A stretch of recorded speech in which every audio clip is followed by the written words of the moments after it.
ভাই মুসলমান, ও তোমরা বাঁচাও গো ঈমান, শহীদ হয়ে যাবে তবু ছেড়ো না প্রাণ।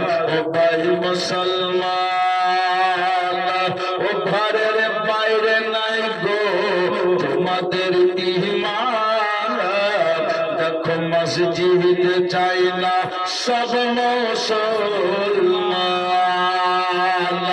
ও তোমরা কেমন মুসলমান, তোমাদের কেমন ঈমান, ও তোমরা কেমন মুসলমান, তোমাদের কেমন ঈমান। আরে দূর থেকে শুনতে পাবা এ মসজিদের আজান,